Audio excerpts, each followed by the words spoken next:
Thank you for making Locked On Yankees your first listen every day.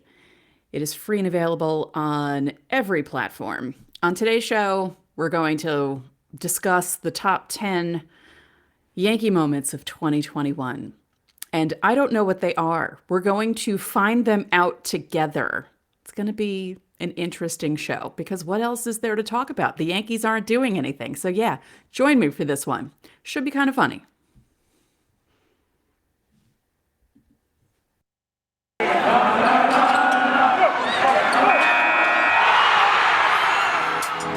You are Locked On Yankees, your daily New York Yankees podcast. Part of the Locked On Podcast Network, your team every day.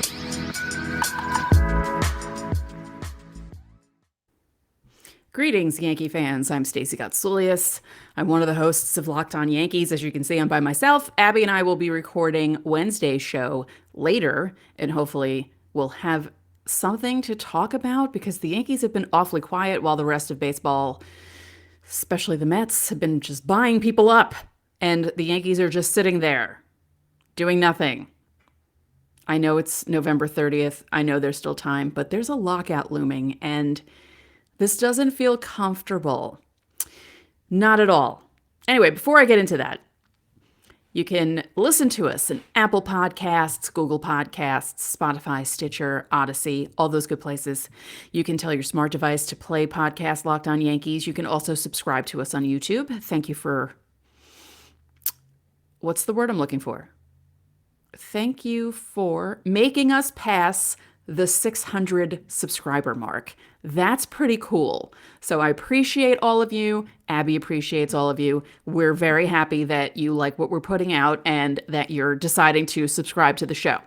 As I said, we will be recording Wednesday's show later on tonight.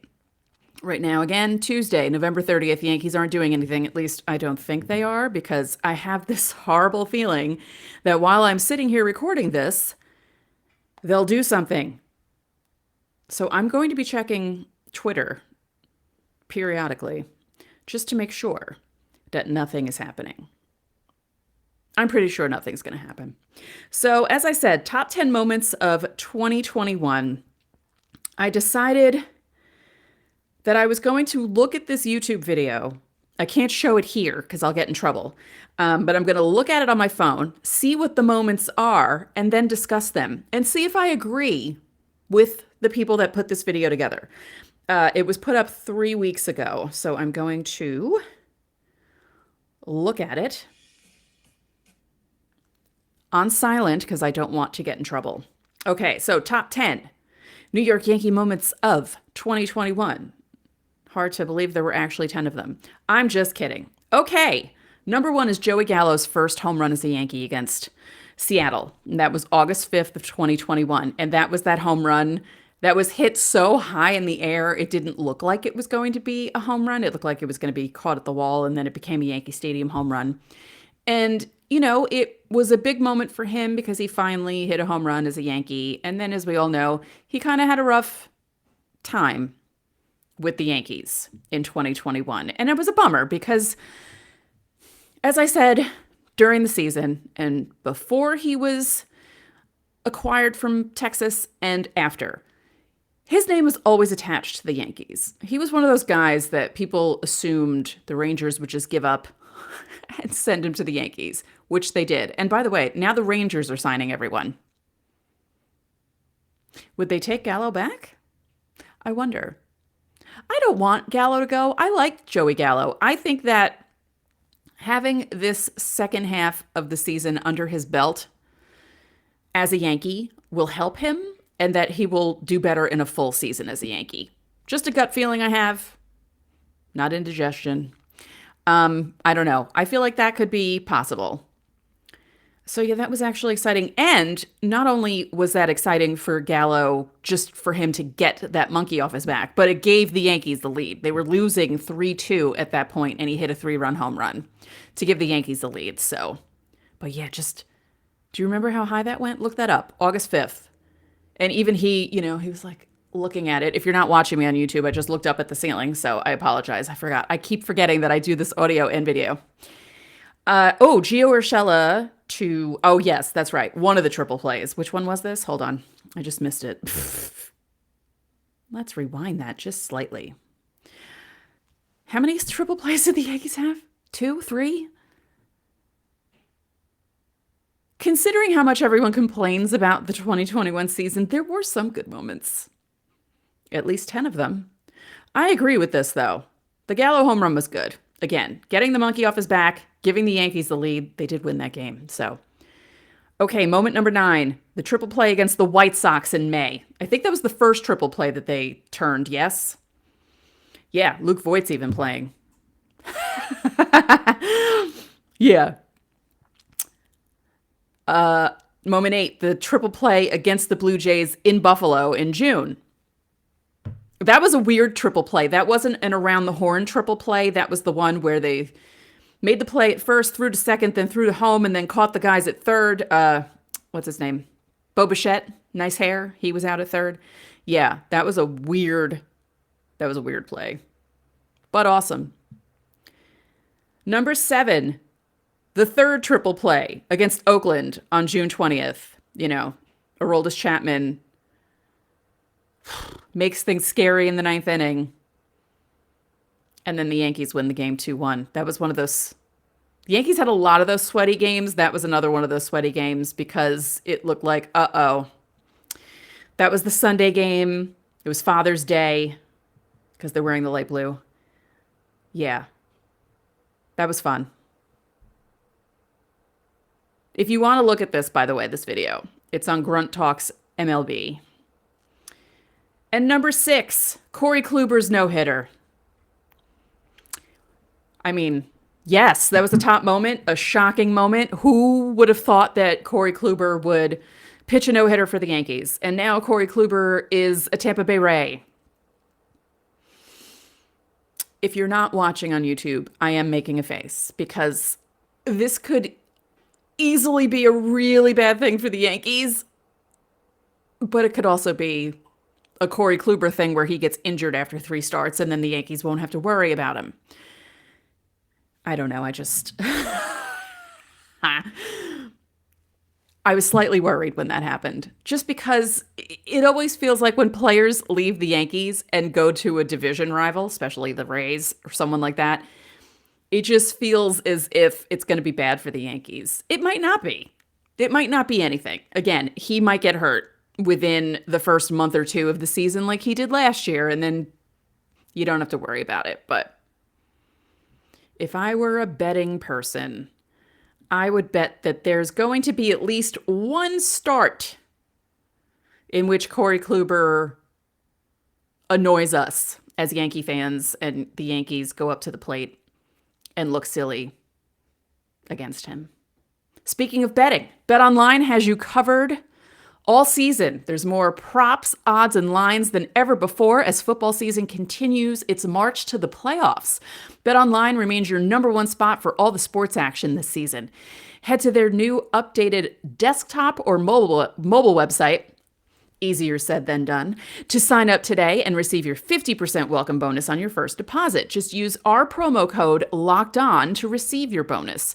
From basketball, football, NHL, boxing, and UFC, right to your favorite Vegas casino games, don't wait to take advantage of all the amazing offers available for the 2021 season. BetOnline is the fastest and easiest way to bet on all your favorite sports. BetOnline, where the game starts. Now, does this sound familiar? You've got one device that lets you catch the game live, another that lets you stream your favorite shows, you're watching sports highlights on your phone, and you've got your neighbor's best friend's login for the good stuff. Well, I want to tell you about a simple way to get all that entertainment you love without the hassle and a great way to finally get your TV together. It's called DirecTV Stream, and it brings your live TV and on-demand favorites together like never before, so you can watch your favorite sports, movies, and shows all in one place. That means no more juggling remotes, and no need to buy another device ever again. And the best part, there's no annual contract. So get rid of the clutter and the confusion and get your TV together with DirecTV Stream. You can learn more at directtv.com. That's directtv.com. Compatible device is required and the content varies by package. Thanks once again for making Locked On Yankees your first listen of the day. We're free and available on all platforms. So, let me explain. I'm in my kitchen, in case you couldn't tell, because there's, oh wait, see, I never do this right. Microwave, stove, coffee maker, fridge. We're having heat problems in this house, and I went to go upstairs to the room that I normally record in, and it was like an igloo, and it was making my nose run, which isn't a good thing audio or visually, so no. So there you go. Now, let's get back to the video. So we left off with Corey Kluber's no-hitter. That was a really great moment. No one expected that. No one. As bad as the Rangers were, and with as many times as they were no-hit in 2021, of all people to throw a no-hitter for the Yankees, you could have won a lot of money if you bet on Corey Kluber being the one to throw the no-hitter for the Yankees. Then again, it's not always good players, no offense. It's not always the guys you expect to throw no-hitters who throw them. You know what I mean? Like Phil Humber threw that perfect game in 2012, the day that the Yankees came back on the Red Sox, April 21st, 2012? Was that what it was? That Saturday game in Fenway where the Yankees were down 9-0 and then they won 15-9. Yeah. Why is that in my brain? I don't know. Felix Hernandez, you kind of expected him to throw a perfect game. Randy Johnson didn't do his, was it a no-hitter or a perfect game, until he was older. That was 04? He was with the Braves when that happened, right? Yeah, that was an odd thing. David Wells, who the hell would have expected him to pitch a perfect game for the Yankees? No one. And especially if they knew how drunk he was the night before and that same morning, truth be told. David Cone, I mean, I don't know. Did people expect that? No. It was awesome when it happened. On 88 pitches. Okay, so Corey Kluber, we leave off with that. That was the number 6 moment for the 21 Yankees. Yeah, that was amazing. And then he got hurt the next start. Oh, okay. Number 5 was the 9th inning of the Yankees half of the 9th inning of the Field of Dreams game, which was awesome. And then, of course, it got ruined in the bottom of the 9th. Thank you, Zach Britton. But MLB got their money's worth with that game. They really did. And that inning was pretty much the 2021 season in a nutshell. You know, you think the Yankees are going to win and then poof. No, that's basically how it was. So, yeah, I mean, it was pretty exciting. And seeing all those home runs flying into corn was pretty cool, too. Yeah. And, you know, Judge and Stanton being able to play in as many games as they played in. Stanton in 138, Judge in 148, and Judge really was only 148 because of the COVID thing. If he hadn't caught COVID, he could have played in a lot more games, well over 150. So, yeah, that was amazing. I mean, I enjoyed the Field of Dreams game. I was kind of about it, like some people were. I'm not as gaga over that movie as some people are. It was fine. It made me cry. I mean, you know, it made most people cry who watched it, especially that end scene. But I don't think I've seen Field of Dreams in its entirety since 1994. So, you know, there are other baseball movies I will go to a lot more often than the Field of Dreams, Bull Durham, yes. Major League, yes. Okay. Oh, yes. Yes. Number 4, Jonathan Loaizaga against the Red Sox in that game when the bases were loaded in the top of the 9th. The Yankees were clinging to a 5-3 lead. And he got everyone out. That was number 4. Number 3, Stanton's weekend against the Red Sox in Fenway. I would have put that at number 1. Honestly, because that was just... And I hate to say this, but I felt it at the time. It felt like that was going to be the apex, the zenith, the highest moment for the Yankees. And then everything else was going to be downhill after that. And what happened? Well, no, I shouldn't say that because they did okay against the Blue Jays. It was the Rays they had trouble with and then the wild card game. But, I'll blame Garrett Cole's hamstring for the wild card game and Phil Nevin. Yeah. But that weekend in Fenway, Stanton hitting those home runs, just wow. Especially the Saturday game. That was the game when he hit the grand slam. He had a home run earlier in the game, and then he hit the grand slam. Yeah. Oh, no, he hit the grand slam. Sorry, wait, hold on. Is that the grand slam? I'm trying to remember. Right. Friday, he had a regular home run, right? Then he had a grand slam, and then he had the home run on ESPN. That's right. That's how that happened. Okay. The grand slam was Saturday. And just to see how excited the Yankees were in the dugout, including Corey Kluber. Seeing Corey Kluber's smile was like a miracle of 2021, and you saw it a few times. Obviously after the no-hitter, but Stanton's home runs made Corey Kluber very happy. Yeah. The one on ESPN, the one that gave the Yankees the, yeah. That was the one that Corey Kluber pointed at Stanton, if you recall correctly. Yeah, that was, I feel like Stanton's weekend in Fenway should be number one. I don't know. You can agree with me, you can disagree with me, but yeah, I feel like that should be number one. That was definitely the highlight of the year, unfortunately. Boo. All right, number two. Oh, speaking of Tampa Bay, I mentioned that series. The play that Gio made in that crazy game that the Yankees barely won 1-0. Oh, which means Aaron Judge is probably number one, right? Because that's how the Yankees got into the playoffs. Gio nearly killing himself and falling into the dugout. That's number two. We're going to leave that for a second as I pause. Okay, we're back. Didn't really go anywhere. Anyway, if you're watching on YouTube, I didn't go anywhere. If you're listening, I went somewhere. I'm assuming Judge's hit will be number one. I could be wrong, but that's what I'm assuming. God, Gio. I think the funniest thing about the Gio Urshela play is Angel Hernandez, who was the home plate ump that day, running out of nowhere and also flipping over the fence to call the out. What is he doing? Gio, man.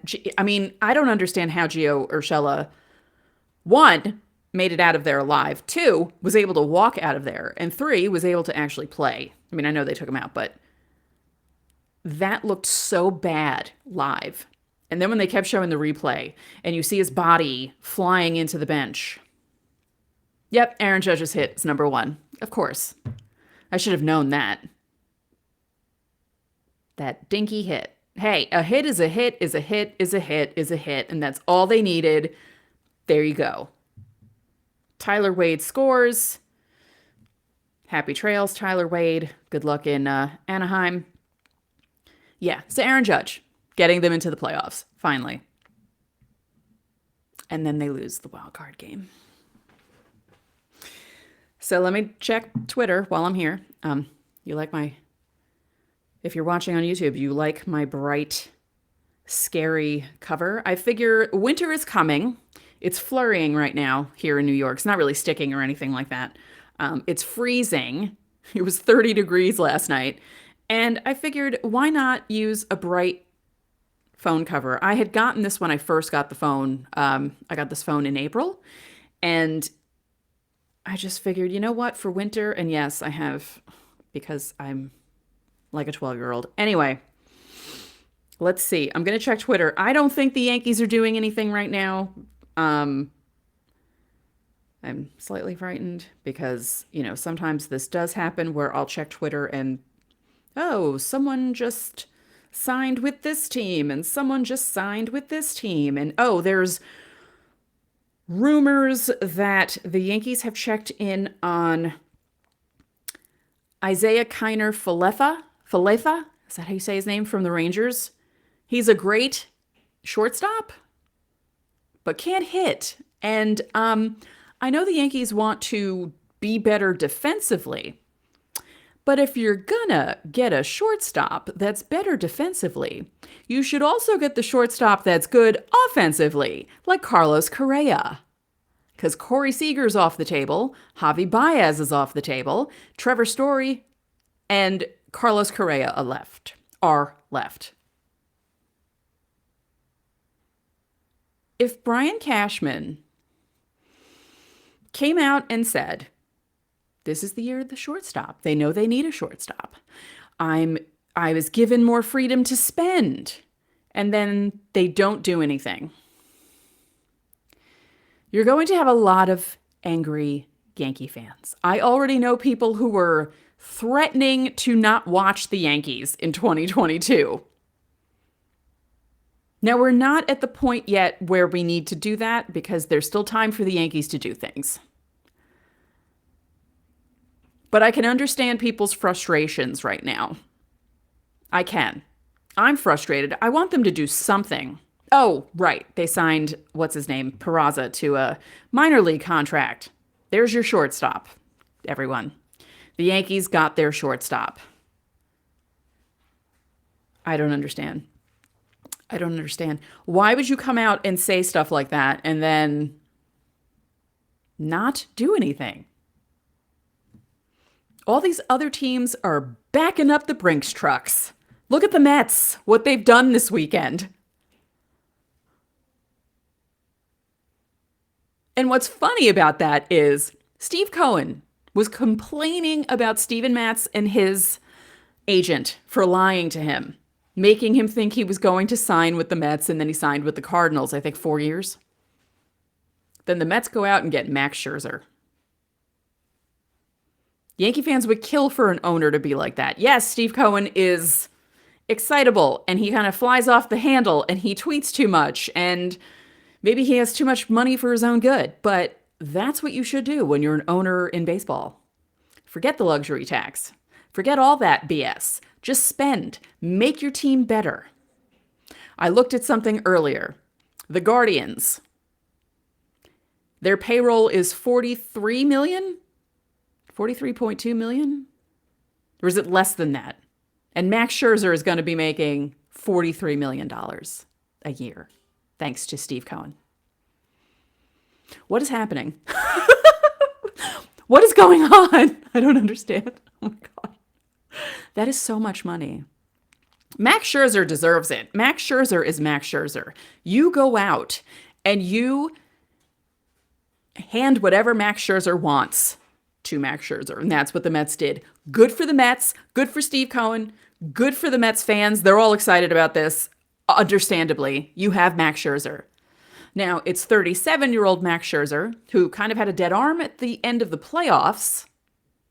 So that's slightly frightening and could possibly be a bad thing, but it's still Max Scherzer.